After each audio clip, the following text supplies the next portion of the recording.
Hello. அப்பா அது ஐயா வணக்கம்ங்க. அடட வாங்க வாங்க உட்காருங்க. பரவாயில்லைங்க, பரவாயில்ல உட்காருங்க. நம்ம முன்னால நாங்க எப்பங்க உட்கார்ந்து இருக்கிறோம்.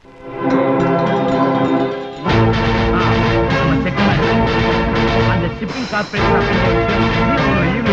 நம்ம லோடெல்லாம் ஒழுங்கா ஷிப்ல ஏறி பக்கத்துல ஒரு ஃபேக்டரி கட்டுறதுக்காக இடம் பார்க்க வந்தங்க. அப்படியே உங்களையும் பார்த்துட்டு போலான்னு வந்தங்க. நான் வரேங்க. இருந்து சாப்பிட்டு போங்க. இருக்கட்டுங்க, கொஞ்சம் வேலை இருக்கு. அட புள்ளைய கூட பார்க்காம போறேங்கிறீங்க. ஒரு எட்டு பார்த்துட்டு எப்படி இருக்கு கேட்டுட்டு போங்க. வாய் வயிறுமா இருக்குதுல்ல. உள்ள எப்படி இருக்குதுன்னு கேட்கிற குடும்பத்திலேயாங்க நான் பொண்ணு கொடுத்துருக்கிறேன். நாட்டாம குடும்பத்துல சம்பந்தம் வச்சுக்கிட்டு நான் அப்படியெல்லாம் கேட்டா நாக்கு அழிகிறேங்க. நான் உத்தரவு வாங்கிக்கிறேங்க. சரி வாங்க. வரேன் கண்ணு.